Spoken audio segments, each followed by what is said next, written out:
Morning, people. It's the day after Manchester United won a game of football against Leicester away with 0-3. It's the highest score in Ruben Amorim's charge of Man United. And of course, some people say it might only be Leicester. But, this was Manchester United doing the molester in a way. I arguably say that we are starting to cook up something. We are starting to see that the players are finding their feet in the right place and playing in the right system within Ruben Amorim. The possession is there, the confidence is there. And matter of fact, Manchester United has been unbeaten in the last 7 games. This is Mick Ruby from Mufc RealistTV with your morning news and match reaction show, as a little bit delayed, but better later than ever. Guys, we're going to talk about Ayden Heaven. We're going to talk about Bruno Fernandes. We're going to talk about a lot of things this morning. Is it heaven or hell for Ayden Heaven? We have a little bit of an injury update. Guys, do me a massive favor, like and subscribe, and let's dive right into the show. Let's go. United we stand.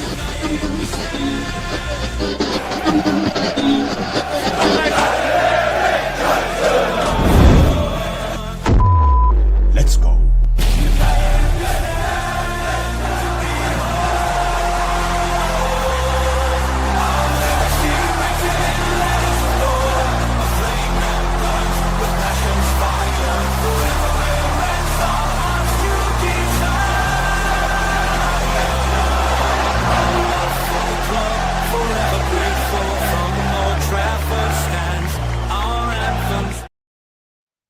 Good morning, people. How are you doing? How are you doing?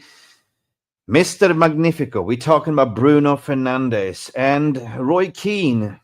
Eat a humble pie. Roy Keane, sit down with the criticism. I don't understand why people have an agenda. Bruno Fernandes is right up there against the legends of Cantona and Scholes in terms of goals and assists. He's becoming one of the club legends, and without Bruno, there would not be any Manchester United, in my opinion. Bruno has been always playing injured. He hasn't missed one single game, and this season alone, 16 goals and 15 assists. Yes, he's a stat padder. Yes, even if he plays bad, Bruno Fernandes always has a goal and assist in him.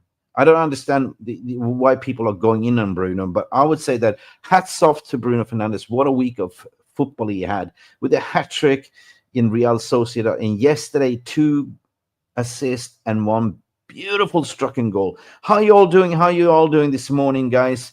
We're going to also talk about Ayden Heaven, the injury update, and we are going to look at why I believe that Ayden Heaven is the perfect recruit for Manchester United, and where do I see Man United going from here? We are finding a little bit of a confidence, of course, people. We are coming into a little bit of a form, but this is Captain Magnifico. Hats off for him. I don't know what I would do without Bruno. Anyway, let me know what you think. Do you think that it's fair that, the likes of Roy Keane is giving him stick? And, do you really understand the agenda? I mean, of course, Roy Keane is the legend when Roy Keane saying that you're not a captain material. Bruno Fernandes came out yesterday as a humbly said in the post-match interview, I do respect Roy Keane. I do understand. I listen. But, I'm here to do a job, and I do my best for the team and make sure that everything is aligned.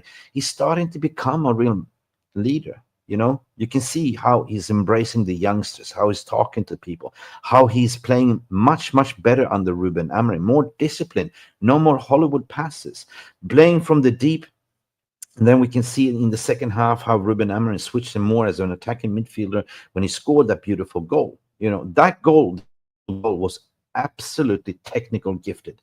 The cutback pass from Diallo and the beautiful shot to place it. Only Bruno can do that. The hop, skip, and shots outside the penalty box. We need to see more of that, cutback passes into Bruno anyway. But at the end of the day, like I say, that we see something, Man United started to find form, and that is perfectly, thank God, thank heaven for that. Or, we're going to talk about heaven, of course, but, barring that we are coming into, quarterfinals in Europa League, we see Mason Mount was coming off was on the bench. We have a lot of injuries players coming back.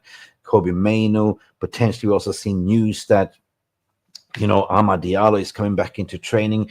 And there's a little bit of a blessing on the sky because there's a little bit of an international break, and Man United don't play a game of football until what, 2nd of April. So in my opinion, it is good, but it's also bad for Ayden Heaven, to be honest. If I look at the overall heat map, if I look at this heat map, you can arguably see, if I look at this heat map, let me just add this to the stage. The influence of the game was Bruno Fernandes yesterday, which 85%.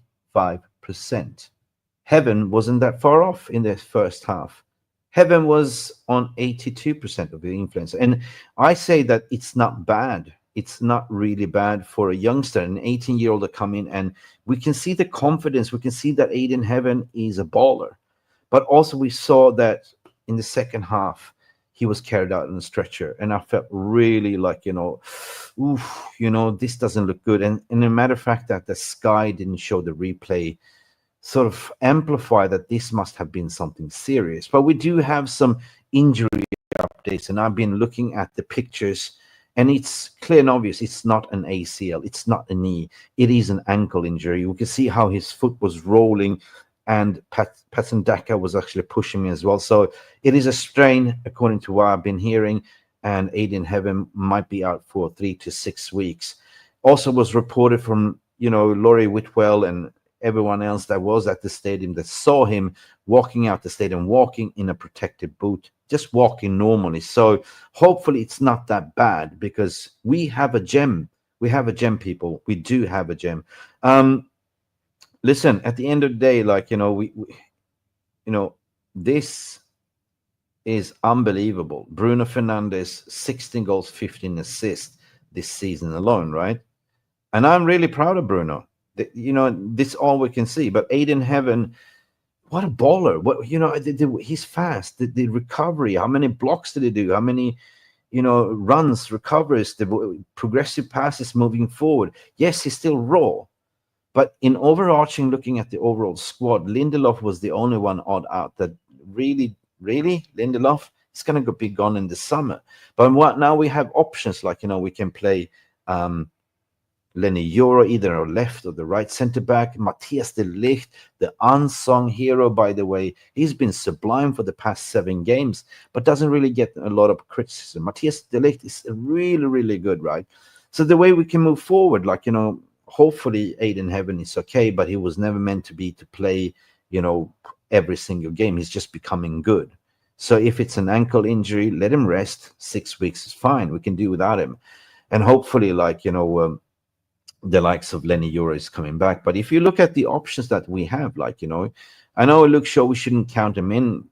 That there's no more spare parts to fix Luke Shaw. He's injured. He's gone. Then, sayonara. But if you look at who we can play, right? We can definitely play Lindelof as the left side, center back. We can play Leny, Yoro. We have Ayden Heaven as well. We can play De Ligt in the middle. We can play Mazarawi as a right wing. So we are good in that way. I also want to give a massive shout out for the kids as well that came in yesterday, because Harry Amass came in his debut. And I was like, finally, we see Harry Amass. And I thought Harry Amass was really, really good. So there you have options as well, on the left wing back situation. That Dog is coming back. Dog is finding his feet and form within this team. And Amass, 100%, he can deputize, yeah? The only concern that I have is on the right side, because we only played, Diego Diallo, and he was actually having a good game yesterday. And the step over, what he did, and the crossover to Rasmus Højlund. And talking about Rasmus Højlund again, there's so many things to unpack. What I'm so happy about, but it looks like we have a squad, and the squad is now ready. They do understand. And in terms of looking at this goal scoring drought, I'm so happy for both Rasmus Højlund, that hasn't scored for 21 games, and by the way, Garnacho, that hasn't scored a goal for 25 games as well. Both scored in the same game. This is very, very important, and you can see the relief of both of them, right? You can see that how much this means for them. But if you're a striker or if you're a goal scorer, if you've been having a drought, if you just get one in, of course, the confidence is going to be there. And we can see them shining. We saw Garnacho doing his traditional fence-sitting goal, goal celebration. And Rasmus tried to hold it in, but we could see how much it meant for him, right? So in all honor, like you can say that it's only Leicester. Yes, Leicester was shit, to be honest, right? They were shit.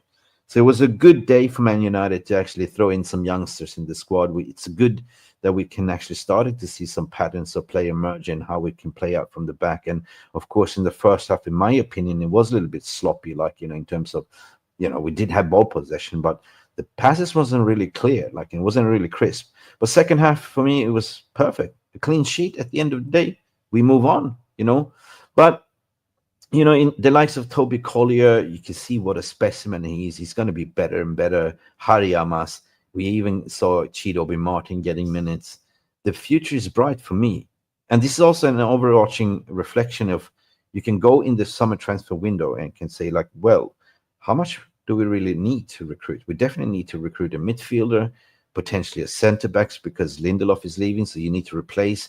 If Rashford is leaving, we need to sort of replace Rashford with something else. But if you look at the overall academy, I think they're good enough.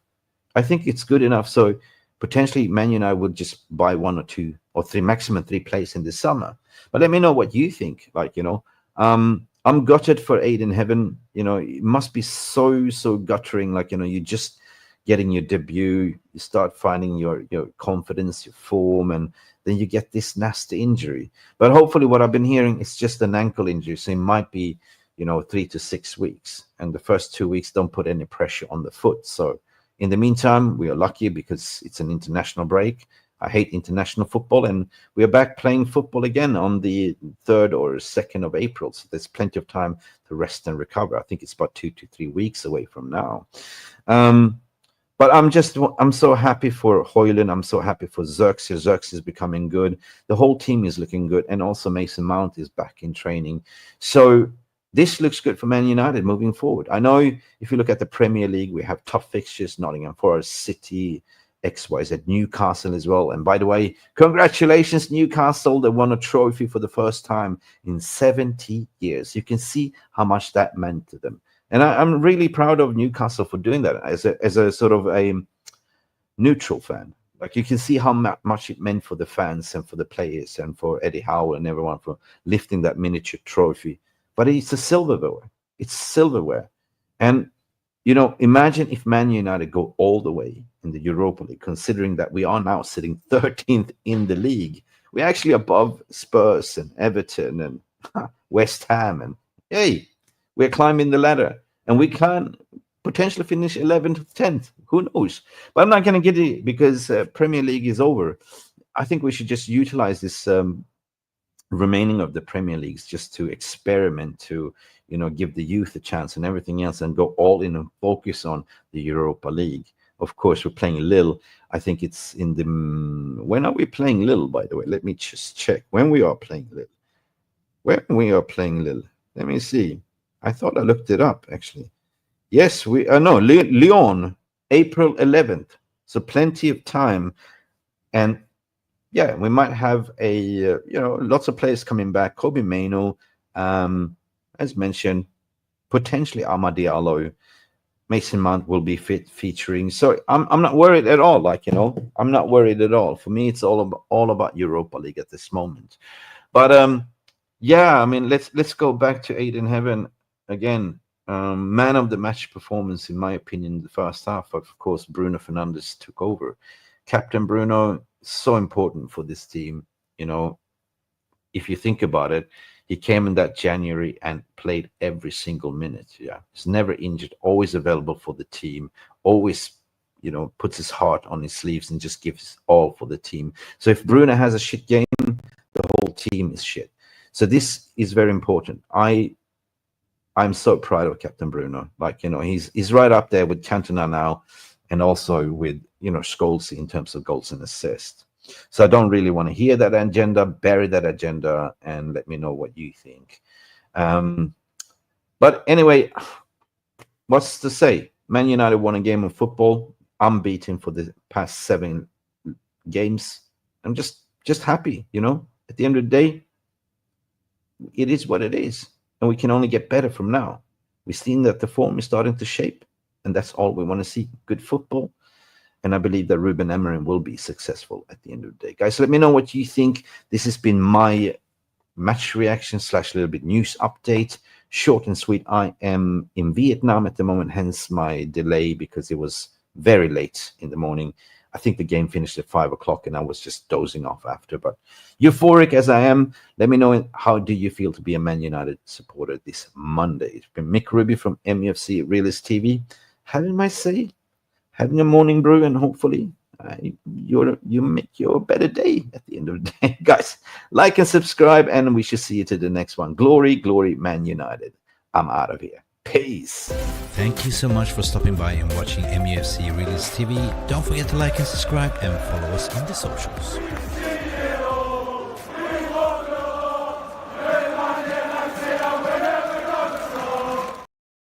Man United players are starting to look good under Ruben Amorim.